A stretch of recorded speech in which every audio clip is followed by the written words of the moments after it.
The crew worldwide, from Cali to Twitter, real hardcore fans, boxing ass niggas, consistency cops, police the views, we'll pull up receipts for any debate you choose. Shout outs to Clan Archie for the dope production. Ring Gang stay with the best discussions. Ring Gang Radio. Yeah, what's good, yo? Welcome to another episode of Real Talk, where as always, shit's real, we talk about it. I'm your host for tonight, Patscorpio, the New England representative, and as always, I got my man with me. I'm gonna let him introduce himself. Yo, what it do? LB, Lauderdale boys, Shutterworth da Gawd, the GOAT artist, the Soul Wars creator, ringgangradio.com. Yes, sir. Ringing in the motherfucking house as always, man. And I also got my other man with me. I'm gonna let him introduce himself. What up, y'all? It's your boy King P, Bodega Boxing and Building. Let's get it. Hey, Bodega in the house, as always, man. That's what's up. So yeah, we had we had a couple of cards this weekend. What I say, interesting cards? Not exactly. Especially the first card I want to talk about, the card that we had a conversation about. I shitted on when it got announced.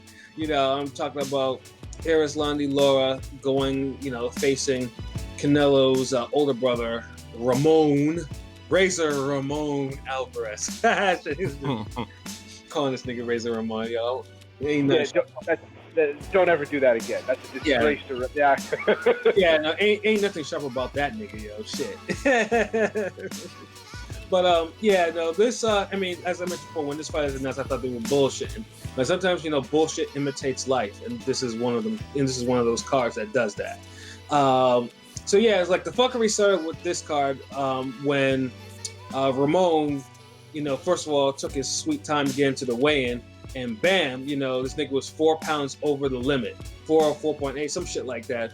Now, typically, you cancel a fight when a fighter is that much over the weight. But for some reason, but Laura's like, fuck it, let this motherfucker fight. And then the quote unquote regular belt was on the line, which was also some other bullshit. Oh, the GameStop championship belt? Yeah, the GameStop championship. The farm store's belt, the liquor store belt. Yeah. Yo, man. Yeah, these the fucking WBA and their fucking belts, man. I don't understand why you do that, but that's for another conversation. But before that fight happened, we had a fight between a couple of 154-pounders, Jamonte Clark and Sebastian Fundora. And it's funny, too, that Sebastian Fundora is 6'7" and can make 154 easily, but Ramon Alvarez couldn't, who's a normal-sized fighter. So I found that kind of odd, but that fight was not exciting, and Fundora got low-key exposed. Especially when, the shorter fighter had the same amount of reach as he had, 80-inch reach. Damn. Fucking junior middleweights having 80-inch reach, but different heights. Although one of them had like a 5-inch, 6-inch height advantage. Fundora, unfortunately was exposed as being a little bit one-dimensional for his taste. I don't know if did you two ever catch that fight at all? I did not. Nah. No, you didn't miss much. But it was a fight that Fundora probably should have lost, and I had him losing 96-94. But we got the infamous PBC draw, when they don't want both fighters to lose. The new robbery. Yep, the new robbery. Never fails. If there's one thing that's going to happen every month, is a fucking draw on a boxing, more or less a PBC card, but they everywhere. Yeah, but specifically on a PBC card. They happen more often on PBC cards if you think about it. Yeah. You damn near have to. Yeah, not even knocking your opponent down like twice or whatever you say for PBC. You gotta knock him down like maybe 3 times, like Skull did against Brown to escape the draw. Shit, man, it's like, wow, man. You got to do a lot to win these fights now, man. Exactly, you got to do the most because the judges be doing the most. You know what I mean? Yeah. And then that brings us, of course, after watching that go for 10 rounds, which I was watching on my way back from Rhode Island. Thank you, Fox TVF and Vital subscription. I watched, the main event, Lara versus Ramon Alvarez. Point blank, I mean, the shit was no contest. Alvarez didn't put up a goddamn fight. Like, he looked like he didn't even want to be there. Yeah. And in the first hard punch that Lara landed, Alvarez was out of there. Like, dude was in the ropes, tangled in the ropes and everything like that. Couldn't avoid it. And we took 2 rounds, though. So, yeah, I mean, you have to applaud it for that, for not waste, it was a waste of time fight, but at least they didn't literally waste your time. It was like, we were just saying, like, Lara until Lara was ready to put him away. And luckily, he didn't struggle with him. So, to keep the illusion. Yeah, he couldn't. It was an anti-struggle fight. There's no way you could have struggled with Ramon Alvarez. It's just that you know what type of fight it was. I'm sorry, Lara fans, that, you hate that we're shitting on this fight, but it was a garbage-ass fight. Little to no, just no resistance. Not even little to no resistance. Just no resistance. Right? You know what I'm saying? And it's bad, too. When I think prior to, Lara's trainer was talking about they didn't do any sparring for the fight because the fight would be the sparring, man. And that's I have a problem with niggas having to say that before a fight. So it's like, what's the point then? Like, why make the fight? Like, is this gonna get him ready for anybody really? Like, what's the point of this fight? Like, I don't get it. Like, yeah, I don't know. I mean, to get him a belt, a confidence builder, because the Castano fight. And but the best comment about this fight came from Raul Marquez, and the former junior middleweight champion of the world. Dude has been retired for 10 years. He said I could beat Ramon Alvarez now. You know what? And I bet he could. I bet Raul Marquez could. Yeah, I believe it. Yeah, I remember that tweet, and people was like, yeah. It was like, you sure right. Like, people, there was agreement. I was like, yeah. I mean, I literally can't see why he couldn't do it. And that's the problem. Like, if this was a main event, like come on, like y'all should be embarrassed. Like, y'all niggas fans of this shit, the fuck out of here. Yeah, no. The PBC fanboys out there, yes, I'm calling you out. The Heyman fanboys out there, some of them were awfully quiet. Usually the usual suspects were awfully quiet about this fight, this card in general. I'm like, but they don't want to, appear like, now, if it was lit, they would have said, oh yeah, PBC has the best boxing around. All that other jazz. And yeah, all that shit that niggas were saying for the Ariola Kanauki fight, like. Yeah, exactly. But you're not gonna get those accident good cards. It don't happen every time. They spin-offs. They happen every other month or some shit. Like, right. Y'all gotta start getting better matchups. Right, exactly. I mean, if I was Fox, if I was like the, whoever's the president of whatever, I'd be embarrassed that bullshit was on my TV on prime time. Yeah, like what new viewers for boxing? Who you gonna get? What new fan do you gonna acquire from that type of matchup? And then the first fight, I seen some big fat motherfucker. Like, what is this? I was like, what? Like, no, that he too dark to be Butterbean. What is this? I'm like, this is what y'all paraded on Fox. Like, y'all niggas got all these top level boxers, and this is what y'all got on a Saturday night on Fox. Right? Like, that's just like, come on. Like, y'all wasting prime time. Exactly. It's like, that bullshit barely even makes FS1 standards too. And frankly, it should just never been made, period. Like, yeah, it shouldn't. It's not even a bounce card. Not even a showbox card. Yeah. I mean, I've been to gyms and seen better sparring. I've been to amateur tournaments and seen better amateur fights. So fuck all that.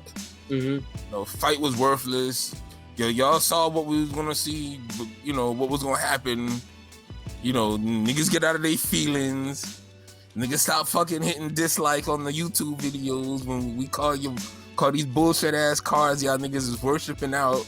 And right. I mean, like, yeah, I mean, unless you're getting paid by PBC or Heyman, like you're just dick riding. It's not cool to ride dick if you're not a female. So you need to calm all that shit down and call a spade for a spade. You know what I mean? what it is. If the card is shit, you call it shit.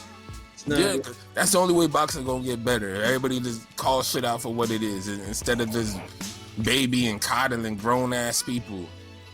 Exactly, you know, and like this was like whoever suggested this fight probably should have been like the matchmaker should have been marched to the door, should have gotten his marching papers and like tell him to get the fuck out of here, bro. Nah, he need to get fucking. He need to damn see if he could last as many rounds as Alvarez lasted against a motherfucking pro boxer. You know, he ain't even gotta be pro. Like, yeah, but put a little amateur nigga, a jobber in there from the gym, whoever the fuck. Like niggas gonna have to start fucking damn being held accountable for these cards. Like, you put something together like this, I feel like you should damn have to spar a fan or something. like let that promote the next fight.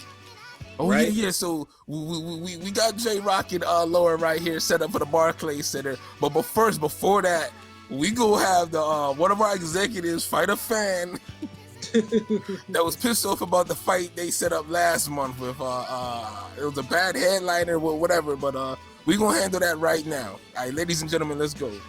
Like literally, like that's the type of shit like, on some Roman Spartacus shit. I'm thumbs down in these niggas. Right, exactly, man. So yeah, PBC, man. You know, like I said, do better with these fights. I mean, you have a platform. You got this. This is what you pay all this money for, spreading your talent around all these different channels, and you got one to bite to pay for your fights. Don't waste the opportunity. You don't want to end up like Showtime, that, you know, where you used to have all your fights, and Showtime is like it's like non-existent in 2019. Nigga, Fox non-existent. I'm trying to like where all the good fights are. Where the good fights coming at on PBC? Like, what network is happening? Like, to tell me. I think FS1. That's pretty much about it. FS1 has had the majority of the PBC best, with the exception of J-Rock and Hurt.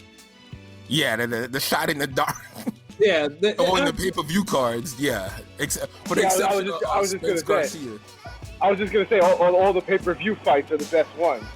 So we gotta fucking pay for just good quality now. After y'all done sold us this shit talking about, we putting great boxing back on, public TV, mainstream TV, yada, yada, yada, this, that, that. Yeah, we're gonna kill pay-per-view. Look at the other ones. They're doing pay-per-view. Look at Top Rank. They're doing pay-per-view. And bam, now they're doing pay-per-view, multiple pay-per-views a year. Yeah, so it's like, come on, like.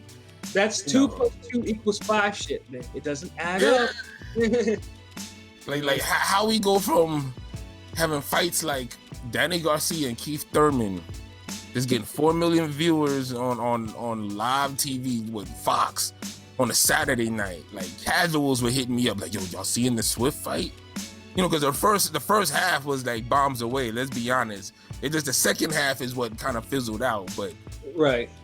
The point is, you got a top level fight with 2 big names in the sport on free TV. So tell me, how is Garcia Spence? I'm sorry, how is Errol Spence and Sean Porter not the same thing? Yeah, I don't know. Speaking of ratings, though, that Lara versus Alvarez fight, I think it's the 3rd lowest rating they've gotten for free TV. It's only Danny Garcia Granados and Caleb Plant versus Mike Lee was lower. You know what I mean? It's and it should be that lower card was awful. Yeah, but at least Mike Lee and Caleb Plant wasn't really a main event like that. That wasn't what niggas were trying to watch. Like a main event appetizer. Yeah, exactly. The other shit was just like And Swift Granados. That wasn't a bad fight. It's just, it is what it is. It's like niggas is used to Swift fighting bigger names recently. Yeah, like, you give them Granados, although it was a solid fight. It was better. Yeah, it was a pretty good fight. Yeah, go ahead, P. No. I mean, I really don't have much to say because you guys basically just hit the nail on the head. Right? Cards are trash. It sucks that the best cards that we're getting, we have to pay an extra $50 to $75 for.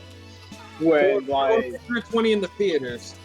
Yeah, that too, which I've been doing. But still, like, what the fuck? Like, there's no reason. No, these fights should be fucking better if you're putting them on TV, on network TV, It is what it is. I can't even deal. Right, like I said, I mean, I always said broken clock syndrome runs PBC matchmaking. All the time. All the Never time. Fails. Never fails. If it's regular or pay-per-view, it's always broken clock with them. It's like the tweets and shit are more like the news of boxing is more interesting than some of these fights PBC putting out. Right. Absolutely fucking right. But let people tell it. Oh no, the PBC's taking over boxing. Watch, you see. I'm like, nigga, I've watched boxing for a hot minute. Taking over shit. No, they taking over your fucking wallet with these pay-per-views. Right? and just to break it down so y'all slow niggas don't get it in the back. Basically, what these niggas is doing with the pay-per-views right now is, imagine if you single and you find you a chick that's dope, you know what I mean? Y'all click up and she do everything you want her to do, right? But you gotta pay her to suck your dick. Imagine that. Imagine that. That's pay-per-view. That's the PBC pay-per-view right now. Like, they said all this shit about yeah. We'll eat with you. Yeah, we'll go out. You can hold hands. We'll kiss. We'll fuck this, that. And then okay, you doing some of that, and then it's like, alright, so what about this? And then it's like, whoa. Hey, nigga, that's $75.99 HD. You ain't getting all that. That's PBC right now. Yeah.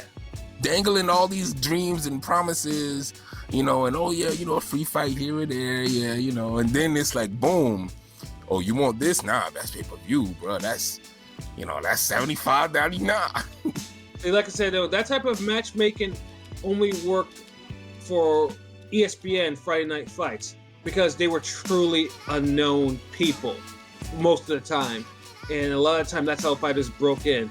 You don't have established fighters fighting these random ass fights like this. Yeah. Doesn't work that way. Nope. That's real talk. But so enough about that bullshit. That card give me fucking hives, nigga. If I keep fucking thinking about it, nigga. So next. Yeah, next.